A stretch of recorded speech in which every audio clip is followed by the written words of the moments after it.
and need. And we really want to start to define sort of what that can look like at the marine terminal. And so a modern maritime This is just kicking off. You can come join 6 to 8 p.m. tonight. Highway initiative, not only handling international BMT Public Workshop number 2. Across to Governor's Island, Manhattan, the Bronx, the city waterways, all using sort of zero emission equipment with the goal of reducing the truck traffic and sort of reducing the impacts on neighborhoods in that regard.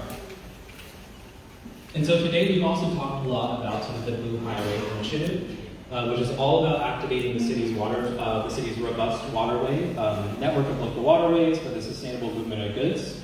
And the Blue Highway Network has the potential to support waterfront freight operations and utilize low-emission vehicles or bicycles for last-mile deliveries, reducing our over-reliance on trucks, hopefully reducing traffic congestion and improving air quality. So why is this happening now? So back in May 2020, Good turnout.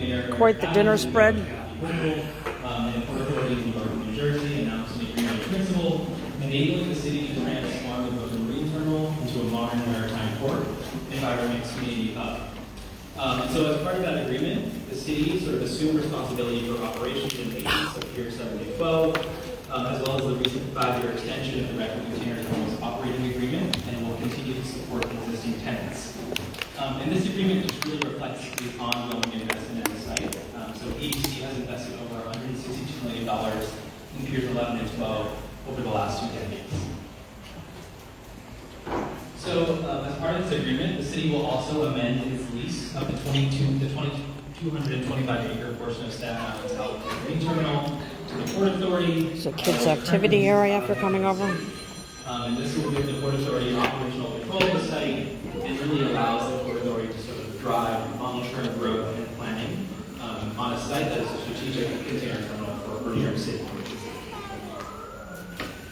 Quite a bit of LA So here tonight. in kicking off this process, the city identified a set of goals to guide the outcomes of the visioning process, and those include supporting a clean and modern maritime port, reducing emissions across operations, creating a new mixed-use residential development, and investing in neighborhood opportunities, and creating opportunities for more open space and waterfront access, integrating environmental justice by addressing current and historic environmental inequities, complementing and connecting with the surrounding communities, protecting the site against threats from climate change, improving mobility, trying to mitigate traffic disruptions, and supporting the long-term financial sustainability of the site, which we'll talk about in more detail. So the vision for the marine terminal is being developed through a collaborative process that involves local community members, workers, citywide stakeholders, industry leaders, and city and state agencies. And as many of you probably know, there's a 28-member task force that is chaired by Congressman Dan Goldman, with State Senator Andrew Yardes and Councilmember Alexia Vila serving as vice chairs. And the task force is We've got people, waterfront people from the Rockaways here, someone from Fort Greene.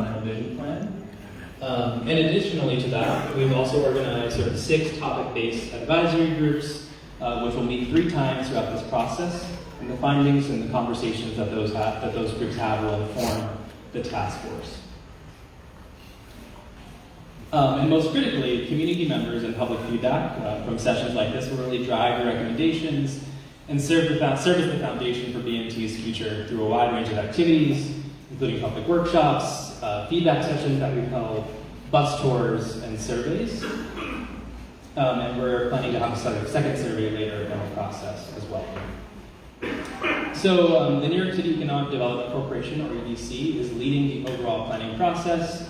But they're leading this work in sort of close collaboration with the Office of the Mayor, the New York State Empire Development, and so EDC is also closely coordinating with its sister agencies, such as the Department of Transportation, specifically to coordinate issues related to BQE planning in the concrete recycling facility, and with the Department of Design and Construction to coordinate work related to the Redwood Coastal Resiliency Project. In addition to the city and state agencies supporting this work, there's a large interdisciplinary consultant team supporting, which brings a wide range of experience in community engagement, urban design, port operations, landscape design and resiliency, transportation planning, and urban freight strategy, among others. So the formal engagement process kicked off back in September with the first task force meetings and some initial public workshops. We're currently here in December at the second round of public workshops, and I know some folks are very eager to sort of jump ahead to the sort of site planning aspect, and so I am personally very excited for the workshops that we'll be having in January, which will be actually using a physical site model and planning tool to sort of think about site-specific recommendations for BMT. And then utilizing all the feedback that we've collected, we'll present a sort of draft scenario to the public in February for feedback, any sort of potential recommendations associated with the vision plan. And the task force will finalize the vision plan at the end of March 2025. As you can see from the schedule here, the task force will continue to meet on a monthly basis as shown, and we'll have our second and third round of advisory meetings in January and February respectively. So the final vision plan that we're working toward will include a summary of the planning and engagement process. It will also include key priorities, any recommendations that the task force wants to put forward, and this will all be informed by community engagement by task force members with support from the consultant team.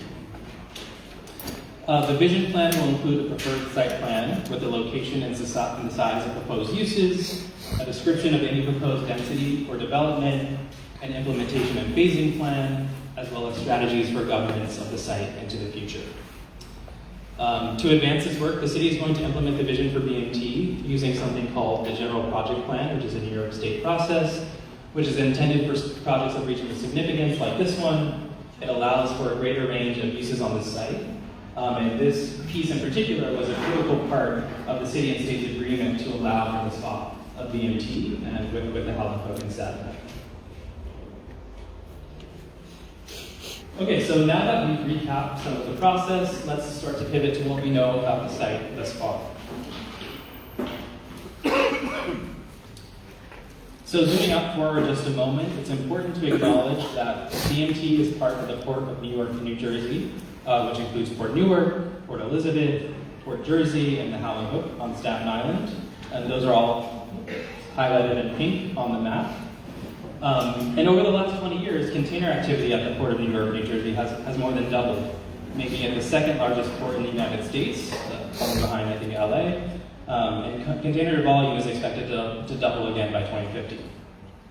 But however, the port has continued to grow and container volume has continued to grow. The Renderkin terminal at BMT handles just a very small percentage of the port's container traffic, actually just 1.4%. And over half of the containers that come into BMT are actually barged back across the harbor to New Jersey. So I think a sort of important question is, why does BMT handle such a small percentage of container traffic today? And there's a few key reasons that we want to highlight. One, ports in New Jersey have been dredged to accommodate larger vessels, and so they go there. And the harbor depth surrounding BMT limits the ability for those larger ships to come in. Two, and this is a very important piece, BMT does not have a direct rail connection, which is often viewed as critical to the success of container terminals. And its highway connections are also less efficient, which makes it less competitive. And three, sort of given these constraints, the container terminal has really started to carve out a more unique role within the city's larger logistics network. And that has really sort of advanced by shifting towards refrigerated containers that come in on smaller vessels along with non-containerized construction materials. Additionally, it's important to touch on sort of the role that ports play in supporting communities and neighborhoods and cities in general, and just the critical functions that they serve. So one, ports play a critical role in obviously moving our essential everyday items like food and clothing and fuel. And so they're really important for us having sort of the availability of products and goods generally. Two, ports have the potential to create jobs, including dock workers, also known as stevedores or warehouse staff. And ports play a sort of a key role in supporting other industries like manufacturing and retail as well. Ports drive our economy by allowing us to trade with other cities and countries. They boost tourism through cruises, which helps generate income for local governments. And lastly, ports play a critical role in responding to emergencies and disasters by serving as a sort of key entry points for emergency supplies, equipment, and personnel. So as shown here on the map, BMT currently houses Manhattan Pier at Pier 7, mainline bunkering, and a U.S. Customs office at Pier 8. We have the Red Hook Container Terminal at Piers 8 through 10, the future home port for NYC Ferry on Pier 11. We have finally arrived on the map. PortSide. At Pier 12. BMT also houses PortSide, New York, and Atlantic Basin. Hi, Carolina. Yes. Glad to finally be on the map, thank you. Which is a nonprofit organization focused on connecting Red Hook residents and New Yorkers to the potential of the waterfront, advocates for increasing maritime uses. Additionally, on this map, you'll see sort of yellow highlights, which those are adjacent sites, such as the DOT sites to the north, and the private sites on Imlay Street. Currently, we're calling those out because the planning team is evaluating those sites better to understand how their potential inclusion could create additional opportunities for the vision plan. So the map on this slide highlights which areas are currently used for maritime or water-based uses, which those are shown in blue, and which areas are not currently used for maritime uses, shown in red. So currently, just about half, or 51% of the site is used for maritime-dependent uses. However, it's really important to sort of note that with proper infrastructure investments and maritime investments, some of these areas could potentially be restored or repurposed for maritime uses going into the future. And specifically, I want to call out 9A and 9B in particular, which obviously were historically used for maritime uses, but those were condemned and deemed unsafe to use. I find this slide highly misrepresentative. And I think another important question is why is that? What happened to piers 9A and 9B? And so why were these piers condemned? Since they were condemned, and what led to these conditions? So under the Port Authority's ownership, the deterioration of the piers was exacerbated by a lack of sort of timely investments and repairs and upgrades. And this ultimately led to the piers being condemned and deemed unsafe for use back in September of 2023. However, the city is already making investments into the site, including $55 million to stabilize and repair Piers 7, 8, and 10. And the city recently secured a $164 million mega grant to transform the Piers 9A and 9B into a marginal pier and to further rehabilitate Pier 10 and improve transportation. So let's take a moment to talk about the Red Hook Container Terminal, or RHCT, which is within the Brooklyn Marine Terminal. So currently the container terminal operates on roughly 25 acres, and as I mentioned previously, it really focuses now on specialized cargo, such as refrigerated containers, also known as reefers. Those are delivered by smaller vessels, along with non-containerized construction materials. The container terminal today employs around 170 people, and activity from the site generates roughly 159 truck trips per day. The terminal handles around 60,000 container moves a year, and a move in this context is really sort of a container-led offer onto a ship or truck. And of those 60,000 moves, 30,000 are then barged back across the harbor to Port New York. Additionally, Pier 10 has 1,300 linear feet of berth, or straight continuous waterfront, and while the site has 6 cranes in total, 4 of those 6 are currently not operational, leaving 2 electric ship-to-shore cranes in operation. It's also important to highlight that EDC inherited from the Port Authority a sort of contractual agreement involving a subsidy for the operations of the site. This agreement, in the city's view, is not financially sustainable into the future, nor does EDC believe that it is necessary once the maritime and marine infrastructure investments are made. So there are several sort of important existing conditions and key site constraints to consider as we start to think about planning for the future of the site. First, on this map, we have the BMT boundary, which is indicated by the black dotted line, and then the dotted red line on the map shows the bulkhead line, which marks where the boundary where land can be treated as usable dry land. In yellow, we highlighted the pile-supported platforms or structures built on piles, and those cannot support large buildings or foundations. In the dotted areas, the existing MARSEC, or Maritime Security Zone. This zone is part of the U.S. Coast Guard's system for maintaining security in maritime environments, and it plays an important role in protecting port terminals and ships from threats such as terrorism, piracy, or smuggling. And the current MARSEC zone could be shifted based on the proposed for the site. And lastly here in yellow, I'm just highlighting again those adjacent sites that were mentioned earlier. Here on this map, we're showing the existing truck routes in purple, as well as the existing truck entrances with a primary truck outflow onto Hamilton Avenue. Trucks do drive through And Atlantic here, Basin. the Yes, on that dotted line. We're highlighting the proposed red hook coastal resiliency protection, which the city continues to coordinate very closely on as we think about how to integrate resiliency measures into and for the entire site. So I was saying, trucks do come up through Ferris Street when So a now cruise I'll ship touch on is some not of the in. community engagement that we've conducted to date and some of the initial feedback that we've heard. So back in August, we held a virtual information session on the project where we had around 450 people join. In September, we launched a month-long initial community survey where we received over 800 responses. And as I mentioned, we're planning to distribute a second survey sort of later in the planning process. We've held 3 in-person sessions, 2 in-person sessions for Public Workshop 1, 6 tabling sessions at various community events like Nights of Family Day in the Atlantic Antic. We've held 11 feedback sessions, some hosted at BMT at the site itself, and others at the Red Hook Art Project. And last week, we actually published an initial sort of engagement summary highlighting our findings from the first round of public workshops and from the initial survey. We've also had our first round of 6 advisory group meetings and 3 task force meetings. We've also worked with Red Hook Houses East and Red Hook Houses West to organize a site tour and focus group for Nights of Residence, which took place last Saturday. And sort of moving forward, community engagement will really serve as a sort of key part of our planning process. We'll continue to update our engagement strategy to ensure that we're hearing from a diverse range of stakeholders, which is why we're working with additional organizations to hold focus groups, with groups like Red Hook Initiative to ensure we're hearing from Black residents, from Brown residents, from NYCHA residents, from youth, as well as non-English speaking communities. So now I want to cover some of the initial feedback that we received across several sort of key topics. So in terms What I of keep public hearing parks is and that people are open very space, interested we've in definitely marine seen and maritime enthusiasm use, for which additional I'm not parks seeing listed and as a recreational prime thing amenities here. and waterfront access.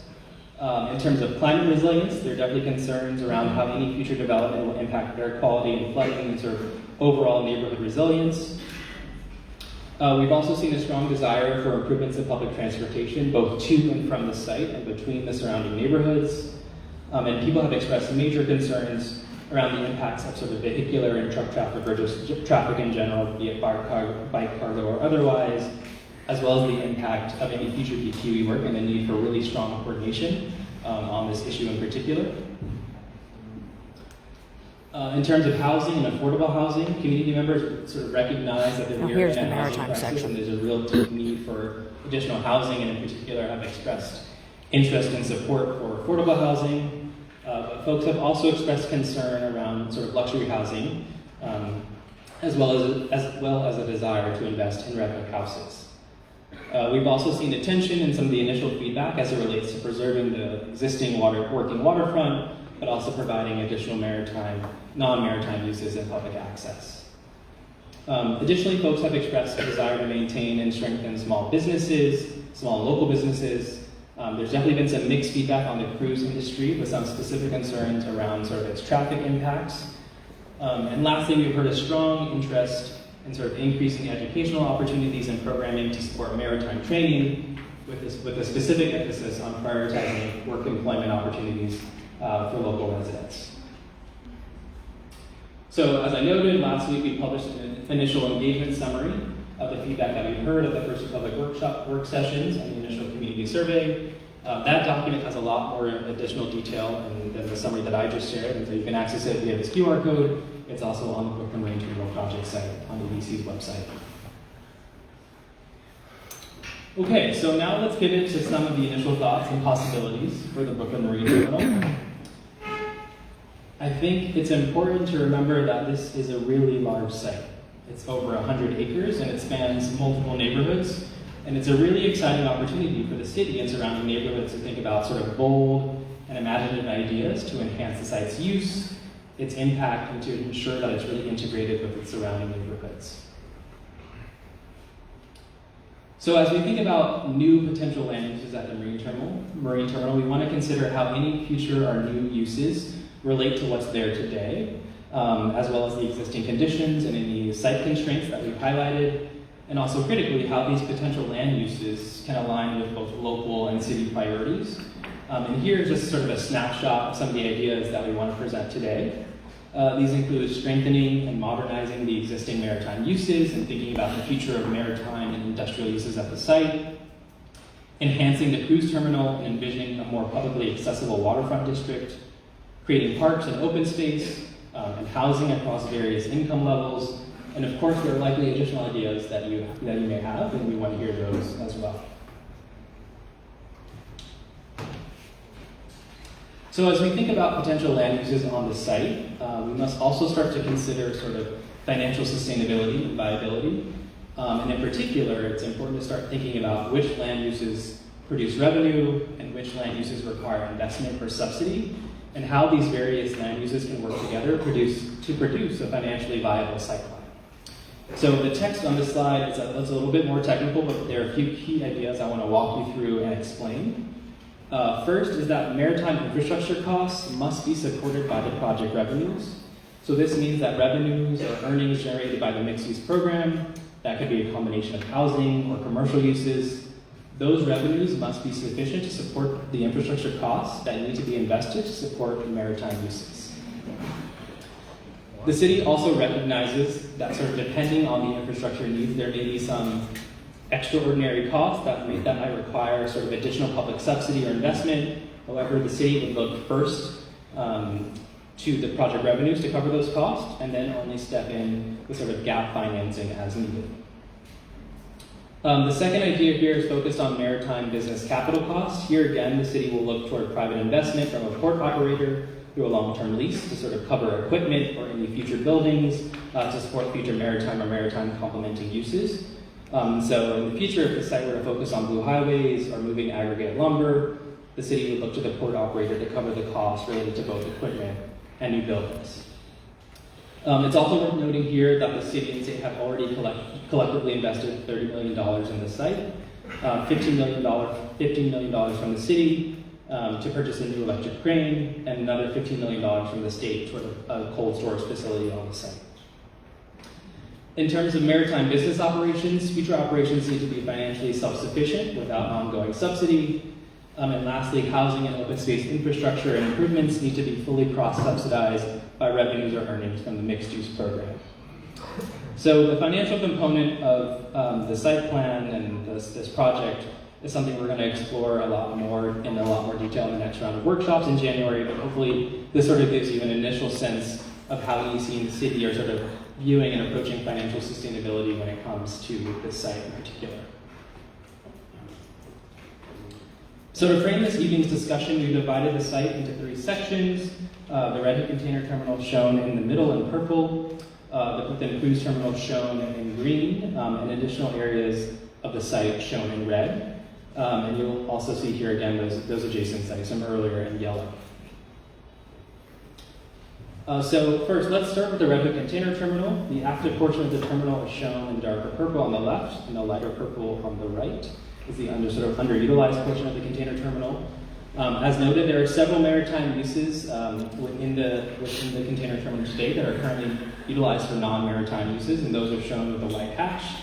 And these include the condemned piers at 9A and B, parking in the uplands of the site, and the DOT concrete recycling facility. And so what are some of the potential opportunities and land uses we see for this area as it relates to the existing container terminal?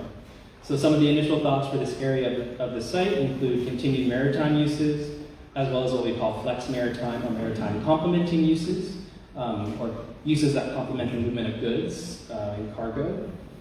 These could include opportunities to expand the Blue Highways Initiative, cold storage to support the movement of perishable goods, micro-distribution, and shifting last mile delivery to small or low or no emissions of vehicles. In addition to that, some other job-generating uses related to renewable energy or electrification, which could provide green jobs, and also advance our city and state sustainability and climate goals. And so what are some of the precedents that we can look to as we think about some of these new potential uses? So BMT is really a unique site with a very specific context, so there aren't going to be many sort of direct apples to apples comparisons, but we can look at precedents and learn from each one.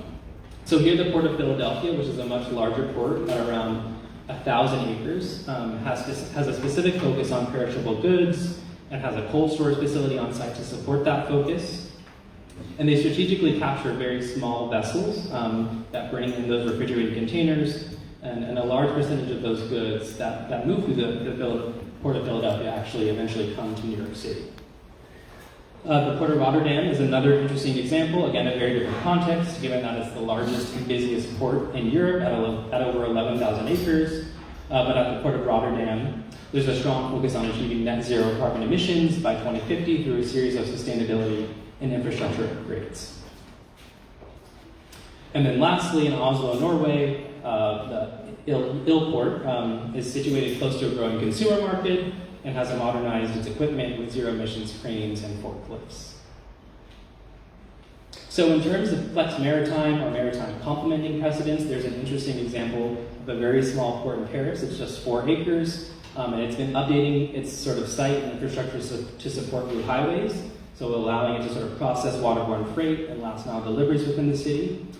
We can also look within the United States at the Port of Everett in Washington State, which is a 125-acre port that has developed a niche, sort of a niche focus, invested in equipment to manage non-containerized goods. And lastly, a different port, Everett, this one on the East Coast in Massachusetts. It's around 8 acres and largely focuses on cold storage, but also has retrofitted the site with solar panels and is aiming to achieve sort of 100% on-site energy production. So next up is the Brooklyn Cruise Terminal, which is located at Pier 12 towards the southern end of the site. The cruise terminal is really a critical part of the city's economy, and that's because it can accommodate those larger vessels that come into New York City. The Brooklyn Cruise Terminal today has a shore power connection, which allows dock ships to plug into an onshore electrical grid. And the city is currently working to expand that capability to more ships. And as many of you are likely aware, there is a large parking lot directly adjacent to the cruise terminal as well.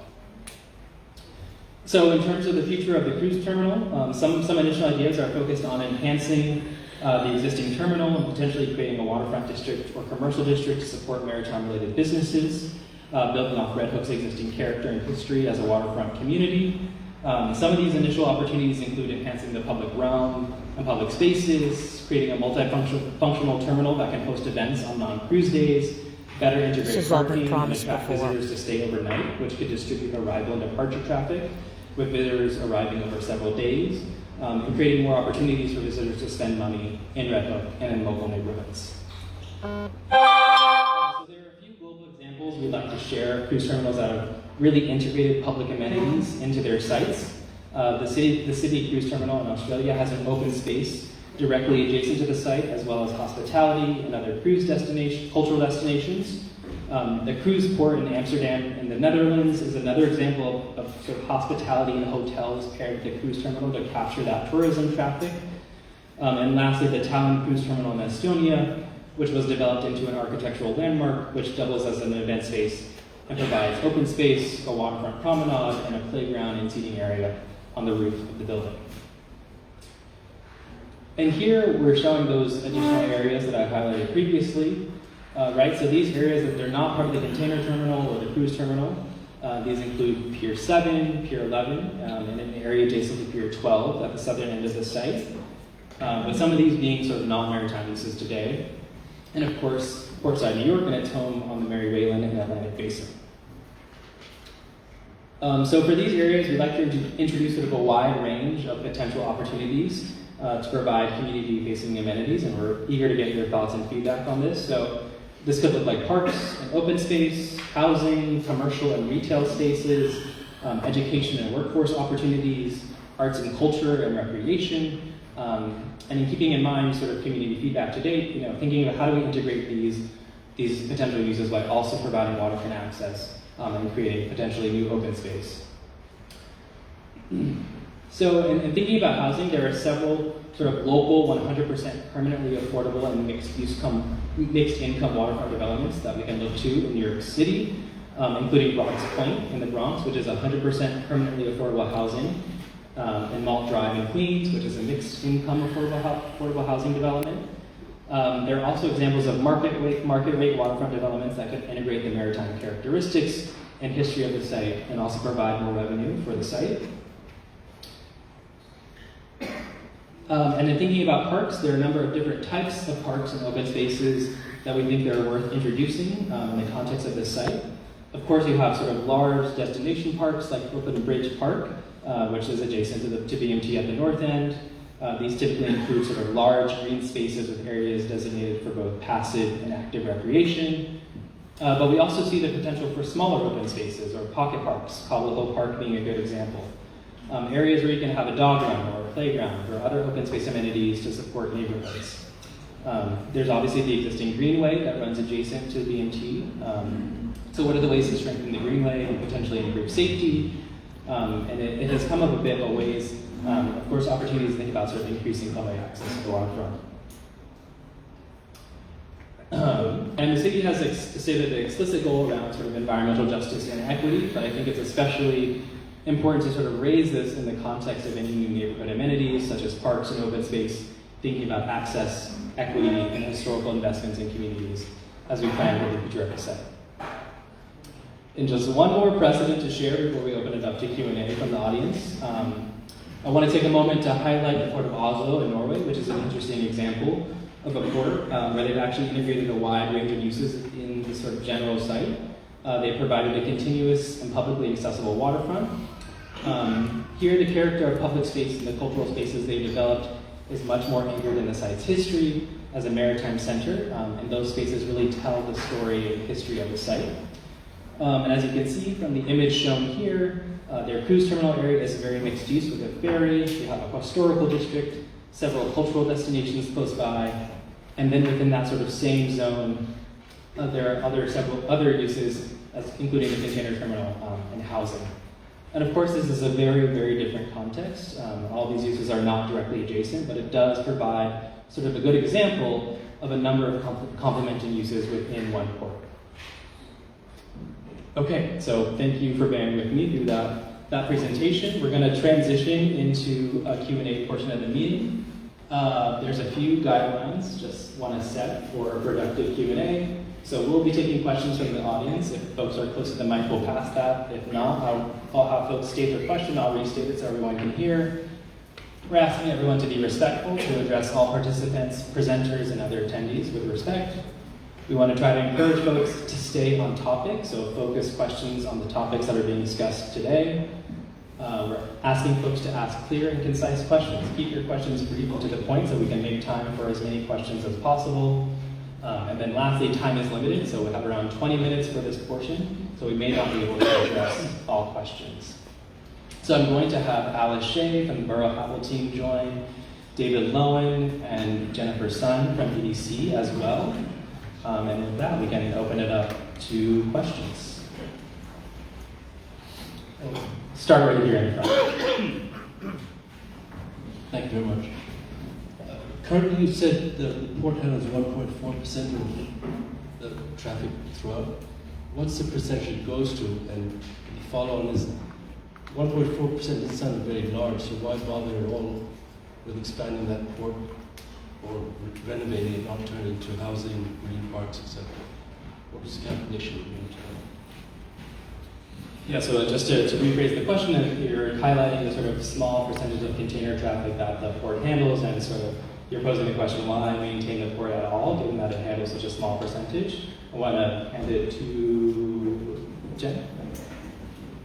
Hi, I'm Jennifer Sun, and I lead the planning division at EDC. If your first question was, where does the cargo that's received at BMT go today? So there's about 60,000 containers that come off of international container ships. 30,000 of that is put back on a barge and barged over to New Jersey to Port Newark. Some of those 30,000 containers are put on rail, on truck to go further in the interior of the mainland.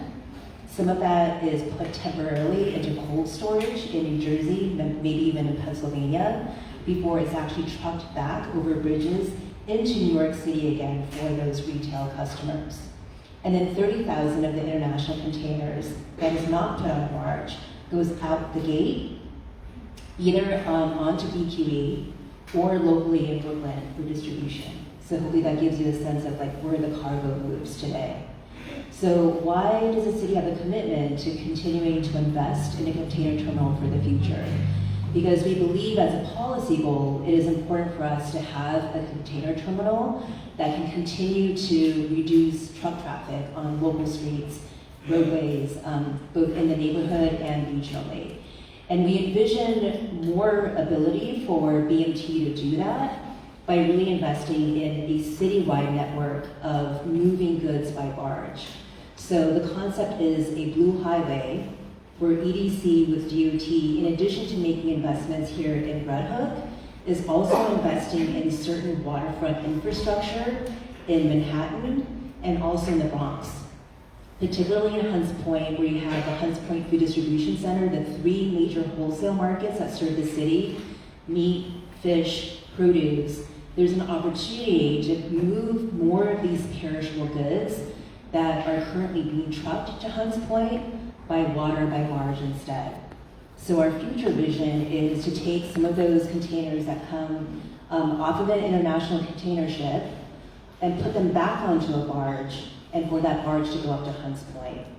And then those trucks roll off in Hunts Point and are received by those wholesale markets or other food wholesalers and distributors in Hunts Point for cold storage, with the overall goal of trying to reduce truck traffic on local roads and the air quality impacts on neighborhoods. So it's really driven by a policy goal.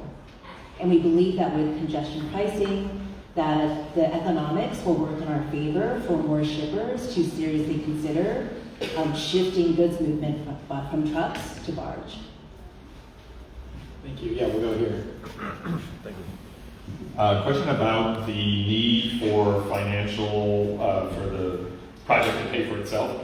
First of all, I'd love for you to dive into that. Where does that mandate come from? And then second, showing a lot of Scandinavian and Northern European, have you shown us other developments that had the same requirement to be self-sufficient financially, or have you analyzed those for subsidies? Thank you. So the financial sustainability principle is one that EDC is held to in other projects that we invest in across the city.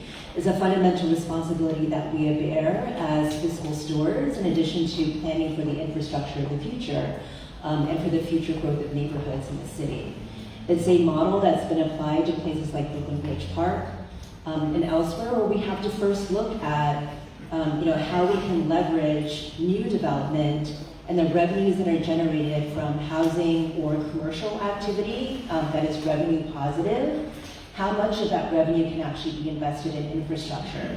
And then if there's a gap, we then look to our elected officials, to our partners at the federal, state level to see if they can raise and contribute more capital funds as well. But it's an established public-private partnership model. Even though people will groan potentially by pointing at the Port Authority of New York and New Jersey, there's a recent example with Howland Hook, where they partnered with a major international container company, CMA CGM, in investing not only in increasing the amount of container volume at Howland Hook on the west shore of Staten Island, and doing so by having the terminal operator, a private operator, actually invest in maritime infrastructure, in the berths and the wharves that support that activity. So it's not an uncommon model, both in the United States or globally. In fact, one of the mixed-use precedents that we showed in Oslo uses housing development nearby to actually help cross-subsidize and pay for the port infrastructure that is so key in meeting their 2050 net zero goals. So we're really taking a page from, again, sort of established public-private partnership models here of turning and maximizing private investment before we look at how we might need to subsidize it further. Thank you. Ma'am, here. You get to stand up. I have 2 questions. The first one is on the actual construction of the site and development of the site and everything.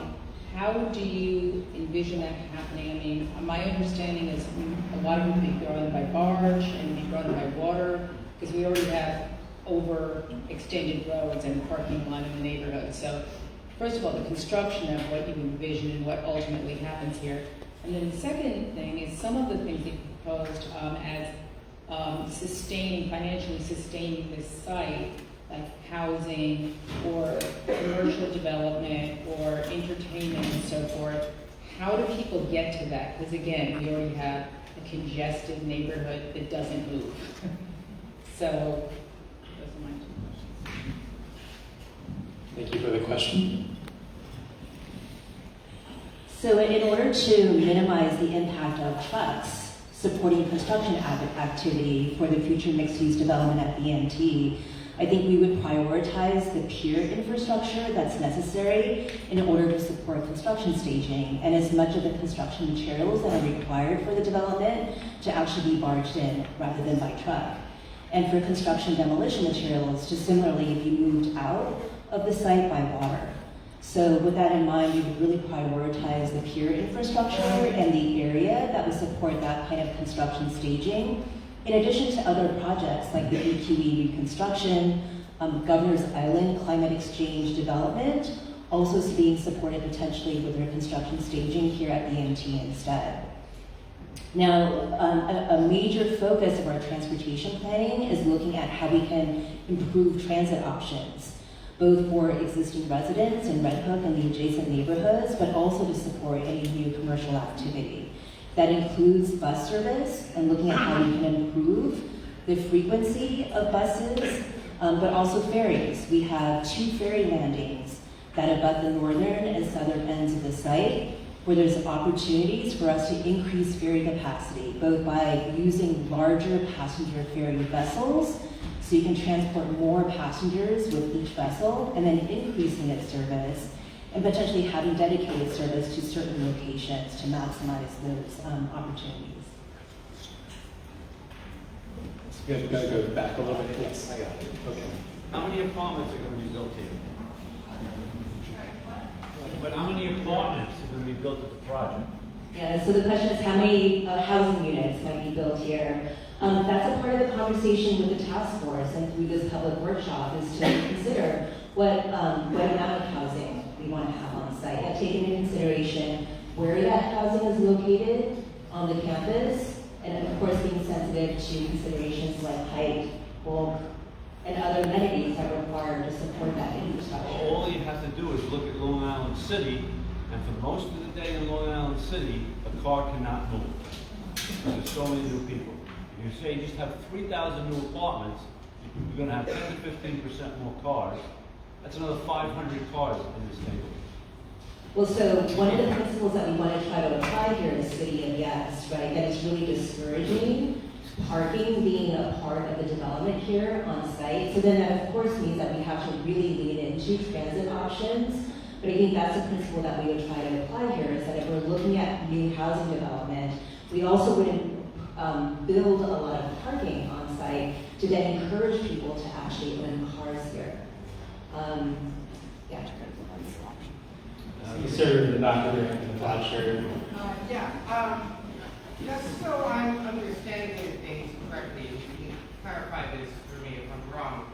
If the purpose of the housing is going to be to internally cross-subsidize non-profitable users, we should all assume that you're talking about luxury housing here, or affordable defined, maybe 20% of the units at say 80% of AMI, which would be, twice median income for, New York City residents.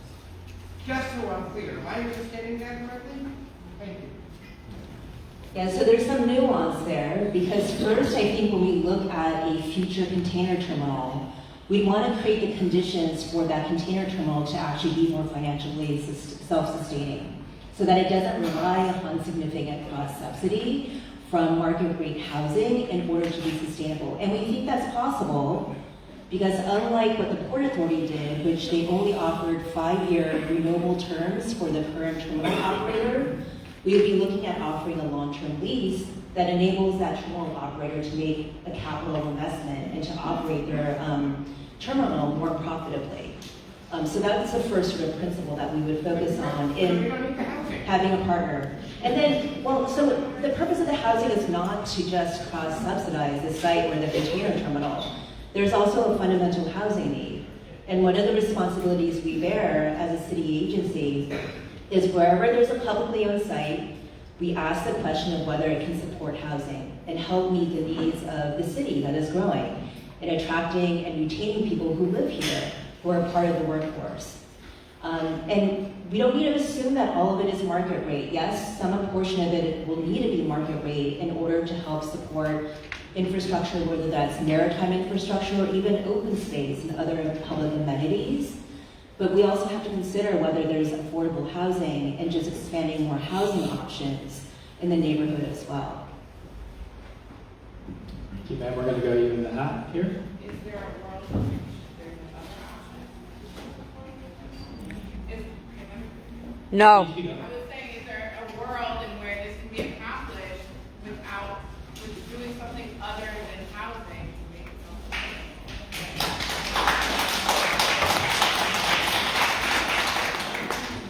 So based on what we are learning today through EDC's consultants and maritime engineers, we've been doing a lot of inspections to understand for ourselves after having taken on this property from the Port Authority, that has owned it for decades, what the existing condition is of the piers, how much investment might need to be required in order to bring them up to a level of service, and to go further in extending their useful life so they can continue to be used for a worthwhile purpose.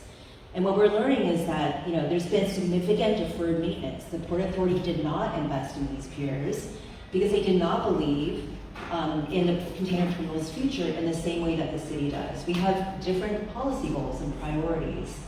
So the Port Authority of New York and New Jersey has really been prioritizing investing in New Jersey ports and in Howland Hook because they handle mega container ships. That is not the container terminal here on Red Hook. But again, because of policy reasons, the city believes that it's important to invest in the container terminal, but we're catching up on hundreds of millions of dollars of pure investment that's necessary. So that's a challenge for us. We can do our best to find a private partner to maximize their investment in this facility, but we can't do it alone. That's a no.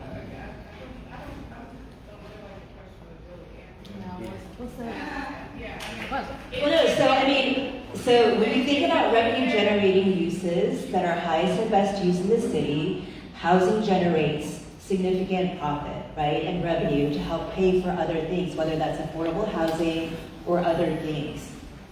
So to be more direct, housing, yes, is a primary use that can help generate the revenue that's necessary to support future development, along with other commercial uses like hotel, retail to some extent. Office is probably more limited because, as we know, we're still coming from the COVID pandemic and recovering in our office market. That gives you a sense of the types of uses that generate revenue that can cover more infrastructure costs related to development here.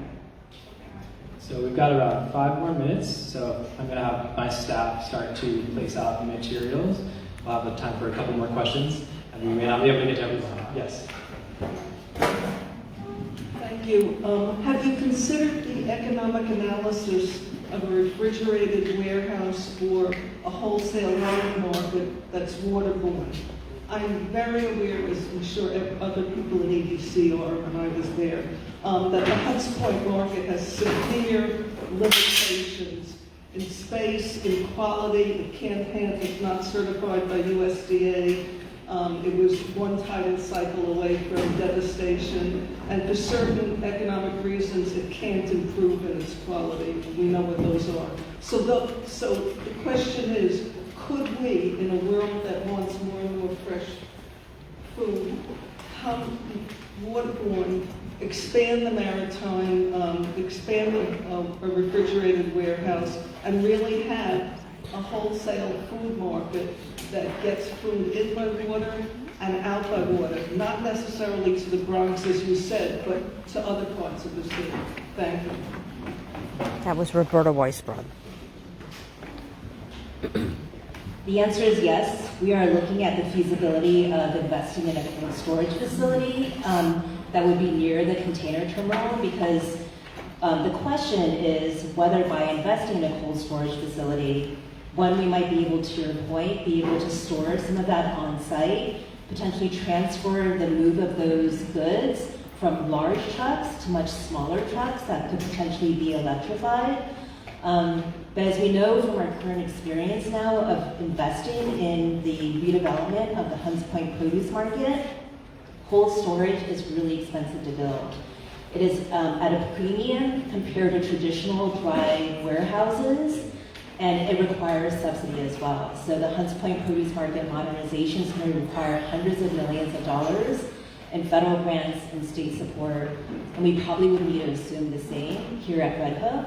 But it's not a reason for us to not keep looking at it, but there's a possibility, like the state has recognized, from pledging $15 million towards a cold storage facility at BMT, that it will likely require public contribution in addition to private investment.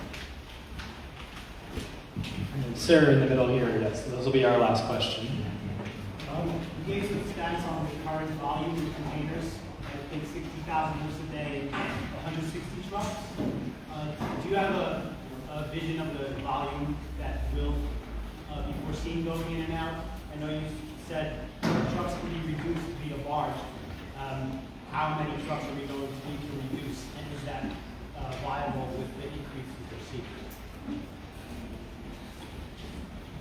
Yeah, so as a part of our consultant team, we have port planning consultants, Moffitt and Nickel, that are looking at what is the future potential for moving more containers through this facility. They look at it from the perspective of how many additional international container services could we compete for. Now, we're competing with New Jersey ports that actually service the same market, smaller vessels bringing in perishables from South America and the Caribbean.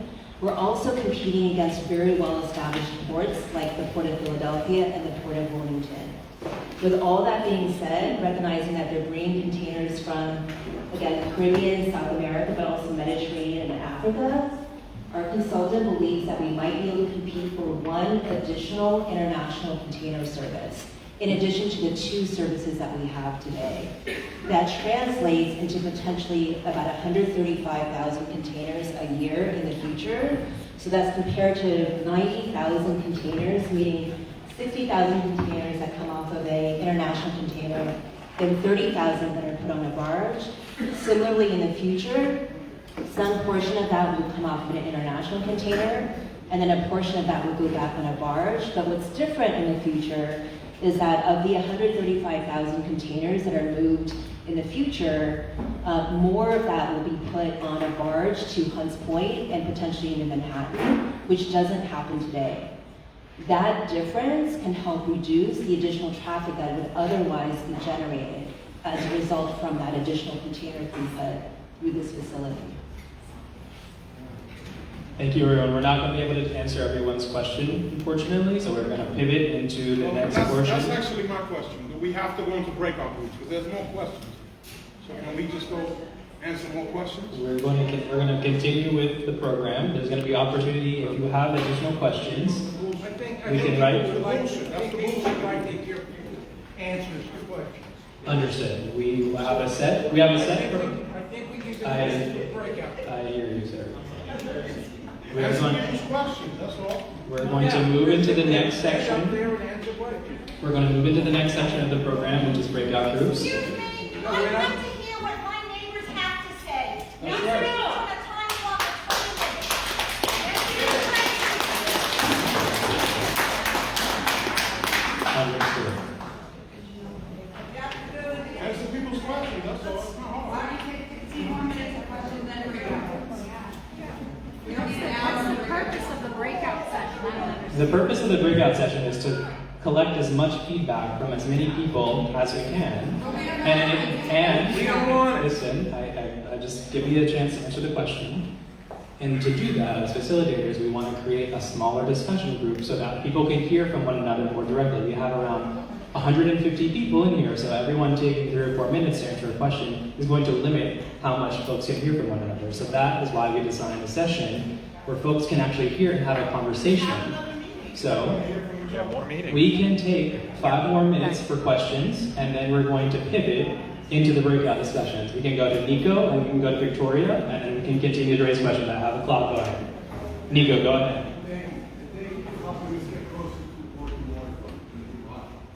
Sorry, you're going to have to speak up. Thank you. And thank you for helping us get closer to a new highway and working waterfront. I just have one question. The footprint that we're given, I see working waterfront through most of it, and it looks pretty great. You're talking housing too. Is current housing plan within that footprint, or are you looking elsewhere in Redwood? Thank you. We're looking at housing development within the BMT site. There are other adjacent sites that I want to acknowledge as well, but the primary focus is really on the BMT site alone, and how much more housing that can support. And then if we were to add other sites, like the DOT sites fronting Columbia Street, which are under DOT jurisdiction, or even a UPS site on the southern end of the site, how might that potentially support other types of mixed-use development? Thank you. Yes, Victoria. In 2005, the cruise ship terminal opened in Renton. In 2009, the city and the state promised to plug in and do electric charging and shore power for the cruise ship. It is 15 years later, and we still do not have that. So I feel like how, and in 2022, Mayor Adams, then borough president, was supposed to commit $200,000 to upgrade the cruise ship terminal. We never received that money. There's been a long history of promises to this community, and since you're saying you want to do things through an environmental justice and equity lens, we're the ones breathing in those toxic fumes every time a cruise ship passes. We're the ones bringing through all the traffic that they bring, and we gotta get elected this year to pass insurance 1050 to hold the city and EDC accountable for those cruise contracts. We don't get any money in all the cruise contracts that come with the cruise. None of that gets reinvested back into the cruise. So I don't know how we're going to change the past. You guys have made tons of promises that are unfulfilled. How are you going to fulfill those promises before you make a whole bunch of new promises that are supposed to be?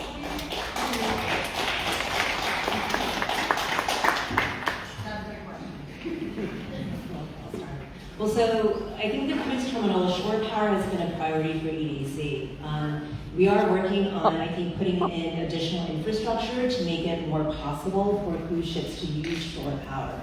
What we've learned from the consultant that we're working with, and this is a consultant that works with cruise terminals around the country and around the world, is that there is no standard for shore power. So part of the challenge is that there isn't like a single plug-in that every cruise ship around the world can just plug into.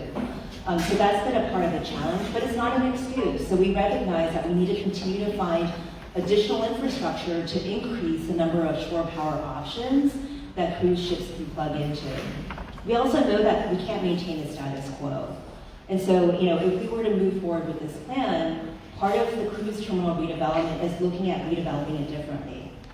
So part of it is thinking about how ground transportation around the cruise terminal would operate differently. One of the things that we're looking at is with EDC and the city controlling this site now, are there ways of us taking some of the traffic, cruise-related container terminal, off of the local streets and putting them within the site to try to contain its impact more within the site and reduce its direct impact on the neighborhood. So meaning that we're introducing potentially internal circulation and an internal road that keeps that traffic on site for as much as we can before it's released in other sort of egress points that provide more direct access in ways that minimize the impacts on local residents and businesses. And then it's also, the hotel is an idea that's not only about generating revenue, but what we found in other cities that have hotels next to cruise terminals, it actually has a traffic benefit. Because cruise passengers, rather than embarking and disembarking on overlapping periods of time, which is what's happening in Red Hook today, you then have a hotel where cruise passengers can stay at the hotel and even out the distribution of that traffic rather than having those intense crunches that residents and businesses are experiencing today. So it actually has a traffic benefit, in addition to encouraging cruise passengers to actually shop locally and support local businesses in a way we do not today. It's also continuing to look at how we increase the use of ferries. We recently ran for a couple of weeks a pilot ferry service connecting people from Red Hook and the cruise terminal to Manhattan. So rather than taking an Uber, they're taking a ferry instead. So we'll continue to look at ways of reducing the cruise-related traffic impact on the neighborhood, but hopefully that gives you an idea of how we want it to be fundamentally different and more positive in terms of its impact on the community. But the question was about how you prepare past promises that have never been met to this community so we can build trust. We don't trust the empty promises that have been happening over the last 20 years. So I want to know moving forward, you're going to put new promises to us, and you haven't filled the old ones. So how do we prepare the heart and move forward? Where's the check from Mayor Adams? Now Mayor Adams, for $200,000 he was supposed to give to Newbury's into the port. There are unmet things that were promised to us that haven't been fulfilled. So where are those? Thank you, Victoria. We're going to take 2 more questions. John, yes, go ahead. Okay, I have one question, but let's just start with this one. This is ultimately going to be city property, right? When do you have the date of when it gets transferred officially? And then that's just part of the question. If it's going to be city property, why use the state process? Why use the GPP process, which pretty much takes the community out of it? I mean, we can stand here and talk and say what we feel, but you don't have to adhere to it. We can't stop it. We can't do anything. So if it's going to be a city property, why not use the city thing where we have our councilwoman here that would be able to have some real input into it? Yes, she's on the task force, but there's a lot of other special interests that are not accountable to us on that task force too. You know, so that's why not use that instead? And then if it has to be, and I'm not clear why it has to be a GPP, but if it has to be, then the areas that are not designated maritime, why can't those areas go through a unit? Like if you say, well, we have a parcel of land here that's not going to be used for maritime, and we got to decide what we're going to do with it. So why can't that? Because the way I understand it, the GPP was used at the Atlantic Yard. It's still a mess 20 years later. All right. Now there was like 10 Europe's that we used at Hudson Yards. You know, so it can be split up. So is that a possibility? So the city and EDC would not be able to plan for the future of the site were it not for an agreement that we reached with the Port Authority to extricate ourselves out of a tri-party agreement between the city, the state, and the Port Authority for decades that had basically resulted in a disinvested maritime facility here at BMT. So in order for the city to take more control of the future, we had to agree with the state and the Port Authority to swap ports, to change ownership. When you say swap, you gave them money, right? How much did you give them? No. So the swap is we're Howland Hook on the west shore of Staten Island, a major container terminal, very active, is on city-owned land. In order for us to be able to transfer ownership, so meaning transferring city ownership of Howland Hook to the Port Authority, and for the Port Authority to transfer their ownership of BMT to the city, it's been structured as a simultaneous transaction that can only be supported through GPP. So that's the reason why we're going through a GPP process, is for that transaction to be consummated, to be effectuated in the way that the state and the Port Authority agreed to as a condition for relinquishing Port Authority control of this property. You can ask why, but that's just the way that we came to this agreement.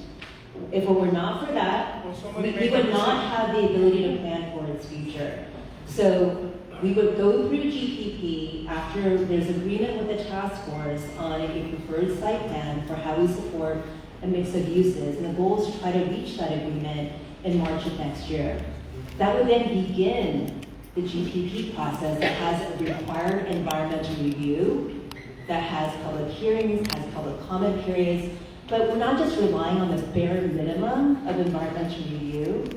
The vision is to continue the task force in some way, to transition it into a community advisory committee, and for that committee to not only have an oversight role during the GPP process, to make sure that the preferred site plan that is voted upon by the task force is continued and carried out for the GPP, and for that task force and other members of the public to continue to provide feedback about whether there should be additional changes to it for the GPP process. But even after it's approved, let's say by the ESD board and by the Public Authorities Control Board, we're envisioning more oversight, some other way to maintain that oversight role on behalf of the community to make sure that when we issue RFPs in the future for a container terminal operator and for developers to realize this vision with private investment, that we're staying true to the preferred site plan that was voted upon by the task force. Wait, so Paul, what you just said, so we haven't started the GPP process? We have not started the GPP process. This is just the master planning process that is a precursor to GPP that would start next spring. And there's public noticing. It doesn't just happen sort of in the middle of the dark, in the middle of the night, for us to start GPP, without public noticing, without mandated public comment periods. Those are all required as a part of the statute. But it leaves the community out. We can talk here, we can say what we You are want. represented by your elected officials. Part of the reason why we're holding these public meetings is an opportunity for you to understand where we are in the process. At Amazon, they had a GPP there too, right? And Amazon pulled out because the public pressure or whatever, but it wasn't like the community was able to stop it really. And Jamani Williams, only that regretted it later on because when he saw what they were getting, but by that time he was out of the process. So it totally eliminates even our elected officials out of the process. Like, that's the reality of it. So, like, if you haven't even started that process, then I think it should be reconsidered. I think that's a strategic idea that they had. I think Kimball learned something from Sunset Park over there, from Industry City, and said, I'm not going to let that happen here, and I think that's why they chose the GPP. Me personally, that's what I think. If it's city property, it should go through a city process. That's it. If it's going to be city property, then it should go through a city process. Thank you, John. We're going to go to the last question here in front. My question was actually also about the BPP. Could you just explain in more detail about what environmental impact studies you've done at what points and what the public input process is throughout the BPP so we actually understand where do we actually have input and response to the studies as they go through that process? Just to clarify, GPP, General Project Plan. Right, so it is a state process where we would start by releasing a scope of work. So that's released for public comment and review, where we outline the scope of the environmental review, what impacts we're actually studying. So for example, a traffic section in the environmental review document, the scope will talk about these are the intersections that we will study for their environmental impact. And then we'll disclose what those impacts might be in a draft environmental impact statement or a DEIS. So when we enter the GPP and start the process, we publish a scope, then we publish a draft environmental impact statement that discloses what the potential impacts might be through very technical analysis that looks at different parts of the development, shadow impacts, habitat impacts, traffic and so on, air quality is another big one too. And then before the GPP can be voted upon by the ESD board, we have to publish a final environmental impact statement, but that's after there's public comment and review of the draft, where the public has an opportunity to say, wait, we want you to study this. You didn't look at this at all, or we wanted you to look at it more closely. And this is coordinated with other city agencies as well. So, it doesn't change the fact that we're working closely with DOT, DEP, and other city agencies, parks, to understand how development here might impact existing parks, and even with state agencies as well. So it's a very rigorous and technical process that has a lot of public disclosure. Thank you very much for the extra time you allowed, and thank you for your answer. Yes, so now we're going to pivot into the next section, so thank you for your questions. So we're going to have facilitators join the tables. We're going to have discussions related to... All right, I'm going to stop streaming now, folks. Hope that was helpful.